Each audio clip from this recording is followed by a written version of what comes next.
안녕하세요. 저는 올해 40, 그리고 지금은 돌싱이 된 여자입니다. 요즘 이곳에 올라오는 사연들을 하나씩 읽다 보면 자식 데리고 이혼하신 분들 이야기에 마음이 많이 쓰이기도 하지만 동시에 솔직히 말하면 좀 부럽기도 합니다. 왜냐면 저는 자식이 없기 때문이에요. 없어서 좋다, 홀가분하겠다고 말하는 사람들도 있지만 저는 그렇지가 않더라고요. 그동안 전 남편과 살면서 불임 치료를 정말 오랜 시간 받았거든요. 병원 가는 날이면 새벽부터 일어나 내과와 산부인과 사이를 전전하면서 피를 뽑고 약을 먹고 주사 맞고 다시 기다리고 몸은 고통에 익숙해졌지만 마음은 갈수록 더 멍들어 갔습니다.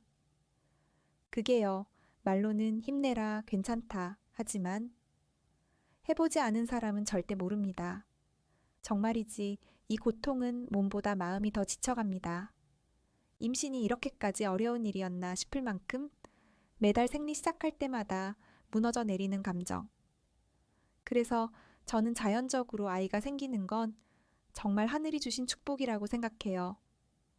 그 축복을 갖지 못한 제 삶은 결코 평탄하지 않았습니다. 작년, 그러니까 2024년 초에 저희는 이혼했습니다. 주변에선 애가 안 생겨서 결국 헤어진 거야? 하고 묻는 이들도 있었지만 진짜 이유는 따로 있었어요. 지금도 생각하면 어이가 없고 그땐 정말 억장이 무너졌었죠. 저랑 전 남편은 직장인 자전거 동호회에서 처음 만났어요. 주말마다 모여서 강변기를 달리고 땀 흘린 뒤 다 함께 국수 한 그릇 하면서 웃던 기억이 아직도 생생해요. 그땐 저 34, 남편은 29이었어요. 솔직히 말해서 저는 동호회에 가입할 때부터 혹시 좋은 인연이 생길 수도 있겠지 하는 마음이 있었죠. 홍이가 꽉 찼으니까요.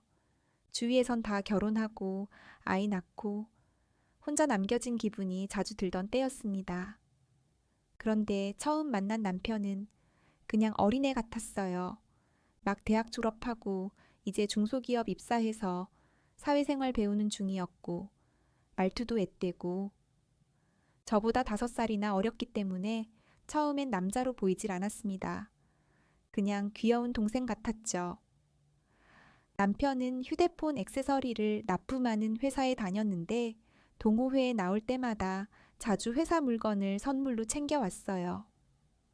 다들 그를 기특한 막내처럼 생각했는데 저한테는 유독 더 좋은 걸 줬어요. 새로 나온 인기 케이스, 비싼 블루투스 이어폰. 솔직히 말해서 눈치 없는 저는 아니었습니다. 아, 이 남자 나한테 관심 있구나. 금세 알아챘죠. 처음엔 놀랐어요. 내가 그에게 너무 나이 많은 여자가 아닌가 싶기도 했고 괜히 부담만 줄까봐 일부러 선을 그으려 했습니다.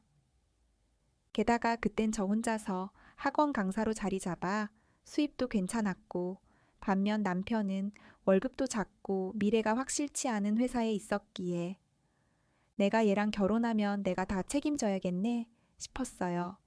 그런데 마음이 참 그런 게 아니더라고요. 계속 저를 바라보는 눈빛이 너무 진심이라 지치지 않고 다가오는 모습에 저도 모르게 마음이 흔들렸어요. 하루하루 자전거 타는 시간보다 대화 나누는 시간이 더 기다려졌고 어느새 제 일상에 그가 들어와 있더군요. 그렇게 연애가 시작됐고 얼마 지나지 않아 남편은 갑자기 뜬금없이 결혼 얘기를 꺼냈습니다. 누나, 아니, 자기, 우리 결혼하자. 뭐하러 오래 연애해? 나 진심이야. 그때 전 멍하니 그 말을 듣고 있었습니다. 사실 마음 한켠으론 원했던 말이었는데도 막상 들으니 온갖 생각이 밀려왔어요. 결혼이란 단어 하나에 기대와 걱정이 동시에 터져나왔죠. 하지만 저는 결국 고개를 끄덕였어요. 제 나이를 생각하면 하루라도 빨리 결혼하는 게 맞는 선택 같았으니까요. 그리고 그 떨리는 마음을 안고 남편 집으로 향했습니다. 시어머니를 뵈러 가는 길, 숨이 턱턱 막히던 그날, 저는 그 집 초인종 앞에서 한참을 서 있었죠. 그리고 마음속으로 빌었습니다. 부디 나를 좋게 봐주셨으면. 하지만 저는 그날 그 집에서 아주 낯선 기류를 마주하게 됩니다. 그런데 의외로 시어머니가 저한테 너무 잘해주시는 겁니다. 처음 뵙는 자리였는데도 어찌나 따뜻하고 다정하게 대해주시던지 제가 괜히 쓸데없는 걱정을 한 건가 싶기도 했어요. 저를 위해 미리 장을 봐서 정성껏 끓인 갈비탕, 직접 담갔다는 겉절이에 각종 반찬까지 한 상 가득 차려 놓으셨고 상 위에 놓인 음식들을 보니 그 정성이 너무 고마워서 마음이 살짝 놓이더라고요. 실제로 보니 시어머니가 또 얼마나 관리를 잘하셨는지 정말 동안이셨어요. 말씀하시는 톤도 상냥하고 유쾌하셔서 처음부터 불편한 기색 하나 없이 오히려 제가 남편보다 어려 보인다고 농담처럼 말씀하시면서 긴장을 풀어주셨죠. 그 말 한마디에 마음이 스르르 풀려버리고 괜한 걱정했네, 괜찮은 분이네 싶었어요. 그런데 그렇게 따뜻한 분위기 속에서 시어머니는 조심스럽게 본론을 꺼내셨습니다. 남편이 막 직장에 들어간 지 얼마 되지 않아 대출도 어렵고 결혼 준비는 고사하고 예단 예물 준비조차 버겁다는 거였어요. 저도 뭐 어느 정도 예상은 했지만 막상 그렇게 솔직하게 말씀하시니 잠시 말문이 막혔습니다. 하지만 저는 이미 마음의 결정을 한 상태였어요. 나이도 있고 이 남자랑 결혼하고 싶었기에 제가 살던 집에 그대로 들어와 살자고 했고 결혼 비용도 제가 부담하겠다고 했습니다. 당시 제 수입으로 충분히 가능한 일이었으니까요. 제가 더 벌고 있었고 결혼해서 살림 시작하는 데 있어서는 돈보다는 마음이 중요하다고 생각했거든요. 그러자 시어머니는 눈시울까지 붉히며 우리 집에 복덩이가 들어왔다고 하셨어요. 그리고는 제 손을 꼭 잡고 자기가 평생 이 은혜를 갚겠다며 말끝마다 고맙다, 미안하다, 네가 우리 아들 살렸다는 말만 수없이 하셨습니다. 네가 이렇게 배려해줬으니 우리가 너 힘든 일 있으면 꼭 도와줄게. 가족이니까. 그 말들이 참 그땐 뭉클했고 진심처럼 느껴졌어요. 저는 그래서 시어머니가 참 인품이 괜찮은 사람이라고 생각했습니다. 진심으로 잘해주는 것 같았고 속도 깊은 분이라 여겼죠. 근데 지금 돌아보면 정말이지. 참 기가 막힌 일이죠. 그때는 남편과 시어머니 둘 다 온갖 착한 척을 하고 있었고 저는 순진하게 그 연기에 완전히 속아버린 겁니다. 결혼 후에는 각자 일이 바빠 서로 시간을 많이 보내진 못했지만 그래도 우리 부부는 틈틈이 시간 맞춰서 데이트도 하고 주말에는 맛집 찾아다니고 근교로 여행도 다니면서 신혼생활을 나름대로 즐기며 보냈습니다. 표면적으로는 남들 부럽지 않은 부부처럼 보였죠. 그런데 문제는 결혼한 지 1년, 2년이 지나도 아이가 생기지 않는 거였습니다. 처음엔 다들 그럴 수도 있지 하는 분위기였지만 시간이 갈수록 시어머니의 반응이 점점 바뀌기 시작했어요. 왜 아이가 안 생기지? 혹시 너 몸에 문제 있는 거 아니야? 말끝마다 그렇게 꺼내기 시작하시더니 점점 노골적인 말도 하셨죠. 팔팔한 우리 아들이 뭐가 문제겠니? 당연히 너 쪽이지. 그 말 들을 때마다 속이 뒤집혔습니다. 저도 속으로는 조급했거든요. 그래서 더 철저하게 산부인과 다니며 정밀검진도 받고 좋은 음식 챙겨 먹고 보약도 다려 먹고 온갖 몸에 좋다는 건 다 해봤어요. 하지만 아이는 쉽지 않더군요. 결국 저희 부부는 인공수정을 선택했습니다. 1번, 2번, 3번, 무려 7번의 인공수정을 했습니다. 매번 기대하고 매번 무너지는 그 고통, 그 실망감은 정말 말로 표현할 수가 없어요. 그러다 결국은 시험관 시술까지 하게 됐습니다. 아시죠? 그게 얼마나 힘든 건지 배에 바늘 꽂고 호르몬 주사 맞고 몸은 붓고 멍이 드는 건 예사실이었죠. 그래도 저는 끝까지 버텼어요. 이 아이만 생기면 모든 게 달라질 거야 라는 마음 하나로.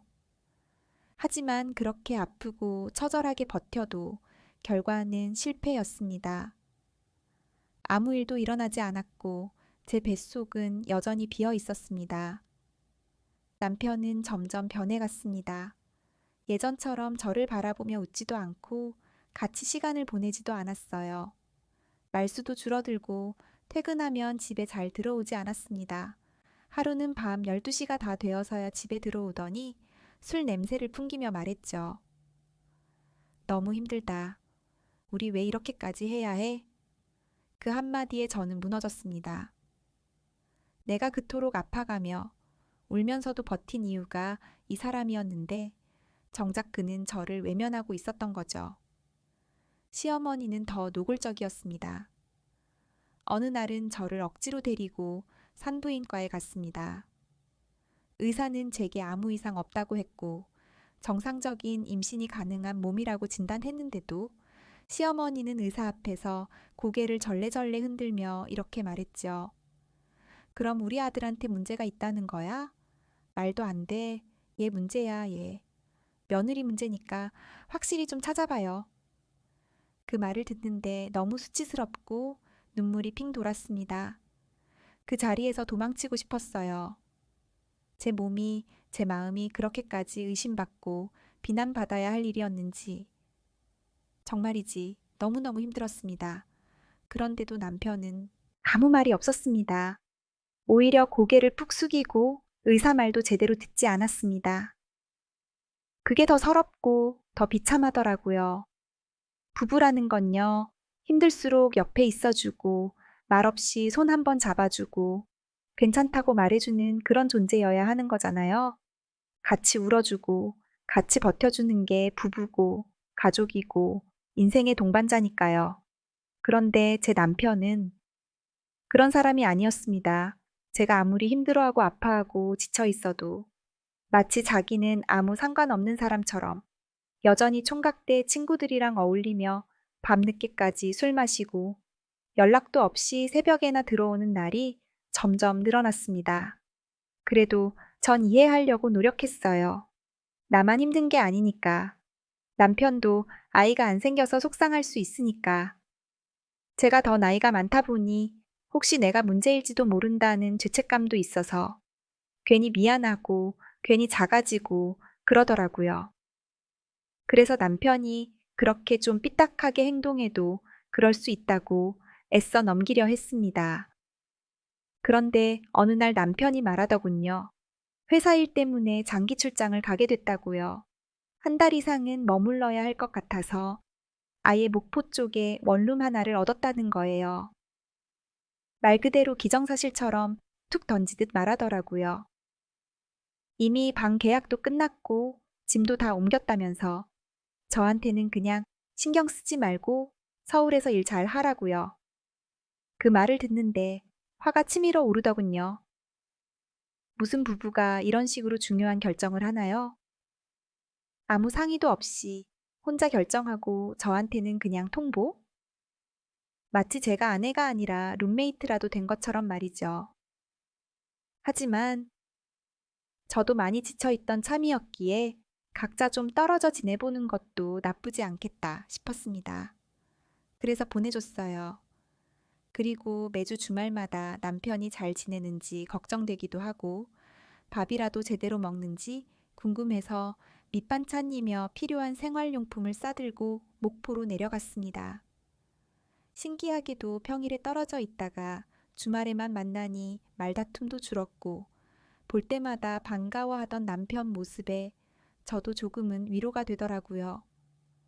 남편은 저에게 말했어요. 이번 출장 끝나고 돌아가면 정말 열심히 노력해보자. 우리 아기 꼭 갖자. 그 말에 저는 눈물이 날 뻔했습니다. 이 출장이 오히려 우리 사이를 더 끈끈하게 만들어줄지도 모른다는 기대가 생겼거든요. 그런데 그 기대는 결국 잔인한 착각이었습니다. 어느 날 평소처럼 주말에 내려가서 남편이 마트에 간 사이에 저는 원룸 청소를 해줬습니다. 부엌, 화장실, 세탁기 틈까지 구석구석. 말 그대로 이 집의 주인이 따로 있는 것처럼 정성껏 청소했어요. 그렇게 욕실 쪽을 닦고 있는데 화장실 타일 사이 배수구 근처에 뭔가 하얀 게 눈에 들어왔습니다. 무심코 집어 들었는데 손끝이 덜덜 떨리더군요. 임신 테스트기. 누가 봐도 한눈에 알 수 있게 선명하게 두 줄이 찍힌 그 테스트기.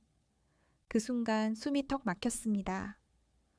눈앞이 핑 돌고 바닥이 꺼지는 것 같았어요. 이 집은 남편 혼자 사는 원룸입니다. 그런데 이곳 화장실에 누가 임신 테스트기를 쓰고 가겠어요. 게다가 두 줄이라니요. 한때 제가 그토록 바라고 매일 밤 꿈에서라도 보고 싶었던 그 두 줄이었습니다. 제 몸엔 오지 않았던 그 두 줄이. 수없이 주사 맞고 약 먹고 배가 아파오도록 시술을 받고서도 끝내 오지 않았던 그 기적이 이렇게 비수처럼 저를 찌르며 화장실 바닥에서 마주친 겁니다. 남편한테 여동생도 사촌 누나도 여사친도 없습니다. 누가 봐도 명백한 일이었죠. 남편은 바람을 피우고 있었고 그 여자는 아이까지 가졌다는 뜻이었습니다. 손이 덜덜 떨렸습니다. 심장이 뛰는 것도 아니고 그냥 찢겨 나가는 것 같았어요. 그 조그만 플라스틱 막대가 그렇게 큰 칼날이 되어 제 가슴을 찍어 누르더군요. 저는 그냥 주저앉아 그 테스트기를 손에 쥔 채 그대로 눈물만 흘렸습니다. 분노가 치밀어 올랐습니다. 지금 당장 남편이 들어오면 귀싸대기를 날려주고 속이 시원해질 때까지 얼굴을 쥐어받고 싶었습니다. 하지만 그게 다 무슨 소용일까요? 고작뺨 몇 대, 주먹질 몇 번으로 이 마음의 구멍이 메워질까요? 아니요.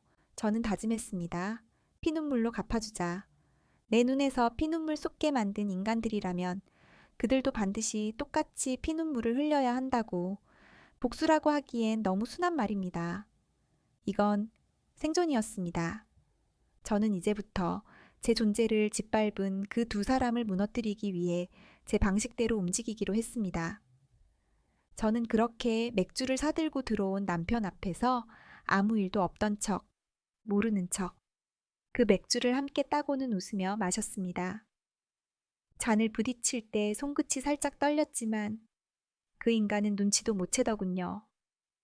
참, 그 순간만큼은 제 연기력이 아까울 정도였습니다. 속으로는 치를 떨고 있었어요. 그러면서도 눈을 슬쩍 굴려 원룸 곳곳을 스캔했죠. 바닥에 깔린 플라워 패턴의 시트지, 작고 동그란 레이스 쿠션, 심지어 화장대 위에 은은한 핑크빛 립밤까지. 딱 봐도 여자의 손길이 닿은 공간이었고 그 여자의 생활 흔적이 원룸 전체에 번지듯 스며들어 있었습니다. 이건 그냥 남자 혼자 사는 공간이 아니라 둘이 살고 있는 은신처였어요. 그 인간이 맥주 몇 캔 비우고는 골아떨어진 걸 확인한 저는 곧장 침대 맡으로 다가가 남편의 휴대폰을 꺼내 들었습니다. 지문으로 락을 해제했고 가장 먼저 확인한 건 카카오톡이었죠. 그리고 그곳엔 끔찍한 진실이 고스란히 담겨 있었습니다. 상간녀와 주고받은 초음파 사진, 우리 아기 심장소리 들었어 같은 메시지. 태명은 콩이로 할까, 별이로 할까? 당신이 아빠가 된다는 게 믿기지 않아 너무 설레. 가관도 이런 가관이 없었습니다. 그 상간녀는 남편보다 10살이나 어린 24살, 막거 회사에 입사한 신입 사원이더군요. 풋풋하고 세상 물정 잘 모를 그 어린애는 남편의 말만 믿고 유부남과의 관계에 몸을 던졌고 지금은 그 아이까지 가지게 된 거죠. 그 화면을 보고 있는 동안 제 안에서 끓어오른 건 슬픔도 충격도 아니었습니다. 분노, 치욕감, 그리고 깊은 절망. 나는 대체 뭘 한 걸까? 수없이 몸을 찌르고 시술하고 밤마다 울며 기도했던 지난 시간들이 고작 이런 인간의 아이를 갖기 위해서였단 말인가. 핸드폰을 벽에 던지고 부셔버리고 싶은 걸 간신히 참아냈습니다. 더 소중한 건 복수의 증거였으니까요. 저는 초음파 사진, 메시지, 날짜, 위치까지 전부 제 폰으로 동영상으로 촬영해 남겼습니다. 이제 시작입니다. 이 사람들을 가만두지 않을 거예요. 새벽 서울로 돌아오는 차 안에서 저는 운전을 하다가 참을 수 없는 울음을 터뜨렸습니다. 남편이 그리워서 운 게 아니에요. 제가 흘린 피와 땀이 너무 아까워서 저 자신이 너무 불쌍해서 울었습니다. 그러나 그 눈물은 다짐이 되었고 복수가 되었습니다. 다음 날, 날이 밝자마자 전 시어머니에게 폭탄을 날렸습니다. 남편 핸드폰에서 빼낸 초음파 사진을 시어머니의 문자로 전송했죠. 어머니, 드디어 저도 임신했어요. 정말 어렵게 가진 아이입니다. 5분도 채 안 돼 전화가 걸려왔습니다. 시어머니는 목이 메인 목소리로 어머 정말이냐며 드디어 복덩이가 들어왔다며 기쁨에 겨워 말을 잇지 못했습니다. 저는 목소리를 낮추고 조용하게 덧붙였습니다. 어머니, 너무 힘들게 가진 아이예요. 이 아이는 정말 축복받으며 세상에 와야 해요. 가족, 친구, 회사 사람들 다 모아서 축하 파티 열고 싶어요. 시어머니는 망설임도 없이 당연하지. 내가 직접 음식 준비할게. 집에 일가 친척 다 부를 테니까 넌 너 아는 사람 다 부르렴. 하면서 잔뜩 들떠 있었습니다. 좋아요, 어머니. 그날이 바로 지옥문 열리는 날이 될 테니까요. 저는 축하 파티를 위한 식당을 통째로 예약했습니다. 그리고 남편 회사로 찾아갔습니다. 회사에 있는 모든 사람들에게 직접 축하 파티 초대장을 나눠주었고 그 가운데 상간녀에게도 초대장을 건넸습니다. 그 순간 남편의 눈이 휘둥그레지며 입이 딱 벌어졌습니다. 이게 무슨 말을 잇지도 못하더군요. 그 표정을 보는 순간 속이 뻥 뚫리는 느낌이었습니다. 정말 어렵게 가진 아이예요. 그동안 응원해주시고 축하해주신 모든 분들과 함께 기쁨을 나누고 싶었어요. 저는 회사 직원들 앞에서 꾹꾹 눌러 담은 미소를 지으며 말했죠. 그날 파티에는 남편 가족, 친구, 이웃, 동창, 회사 동료들까지 모두가 모였습니다. 그들의 인생이 완전히 무너지기 직전의 그 찰나 저는 절대 잊지 못할 장면을 준비하고 있었죠. 상간녀는 회사 사람들 틈에 죽을 썼다 박은 얼굴로 앉아 있었습니다. 눈을 어디에도 두지 못하고 자꾸 입술만 질끈 깨물며 시선을 떨구고 있었죠. 그 아이는 몰랐을 겁니다. 오늘이 자기가 임신을 축하받는 날이라는 걸, 그리고 그 축하가 어떤 방식으로 진행될지 전혀 상상도 못했겠죠. 드디어 축하 파티가 시작됐습니다. 저는 조용히 무대 앞으로 나섰습니다. 식당 아는 사람들로 가득했고 시어머니는 초롱초롱한 눈으로 저를 바라보고 있었어요. 남편은 여전히 상황을 파악하지 못한 표정으로 어리둥절한 얼굴을 하고 있었고요. 저는 마이크를 쥐고 웃으며 입을 열었습니다. 여러분, 오늘 이렇게 많이 와주셔서 감사합니다. 사실 오늘의 임신 축하의 주인공은 제가 아닙니다. 사람들이 웅성거리기 시작했죠. 시어머니는 당황한 듯 자리에서 몸을 일으키려 하며 그게 무슨 소리니? 하고 물었고 저는 그 말에도 흔들리지 않고 천천히 말을 이었습니다. 이 자리는 다른 여자의 임신을 축하하기 위한 자리입니다. 바로 제 남편의 아이를 가진 그 여자를 위해서요. 그리고 준비한 영상을 틀었습니다. 남편의 핸드폰에서 직접 찍어둔 동영상, 상간녀와 나눈 초음파 사진, 우리 콩이 너무 귀엽지 같은 메시지, 그리고 둘이 서로에게 자기야라고 부르며 아이 이름을 지어주던 대화들이 화면에 떠올랐습니다. 정적, 그리고 폭발. 식당 안은 한순간에 소란과 수군거림으로 뒤덮였고 고개를 돌려 남편과 상간녀를 바라보는 눈빛에는 놀람과 혐오, 분노가 가득했습니다. 그 순간 상간녀는 벌떡 자리에서 일어나 식당을 박차고 도망쳤습니다. 남편은 얼굴이 하얗게 질려 아무 말도 못하고 자리에서 멍하니 서 있기만 했고 그 와중에도 시어머니는 저를 붙잡고 그럼 너는 우리 손주 임신한 게 아니냐? 라며 어처구니 없는 질문을 했습니다. 저는 그 순간 그 웃긴 질문에 마지막 웃음으로 대답했습니다. 천만다행이죠. 당신 아들 같은 더러운 인간의 아이를 임신하지 않아서요. 상간녀랑 손잡고 축하 파티 잘 마무리해 보세요.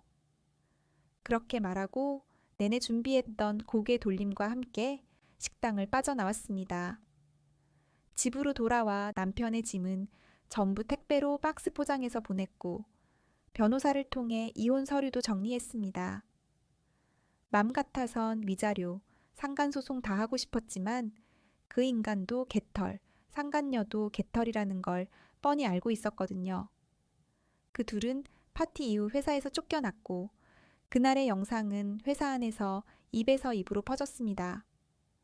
업계에 소문 다 나서 다시 취업도 힘들 테죠. 그 상태에서 아이를 낳아 키우는 인생. 그것만으로도 충분한 벌이라 생각했습니다. 저는 이혼 후에 오히려 일이 더 잘 풀렸습니다. 제 수업을 듣겠다는 수강생이 더 늘었고 연봉도 인생 처음으로 억대를 찍었고요. 지금은 같은 학원에서 일하는 동료 강사와 조심스럽게 연애 중입니다. 이제는 안 급합니다. 아이도 물론 갖고 싶고 엄마가 되는 게 소원이지만 그렇다고 예전처럼 무턱대고 결혼부터 하진 않을 겁니다. 사랑은 조건이 아니라 신중함이 필요한 선택이라는 걸 전 남편을 통해 뼈저리게 배웠으니까요. 지금은 매일이 고요하고 단단합니다. 이제 저는 어디에도 구걸하지 않는 사랑, 누구에게도 바라지 않는 행복, 그리고 자기 인생을 스스로 지켜내는 여자가 되었습니다. 긴 사연 읽어주셔서 감사합니다. 당신도 나도 더 이상 아프지 말고 더 이상 바닥에서 울지 맙시다. 행복하세요.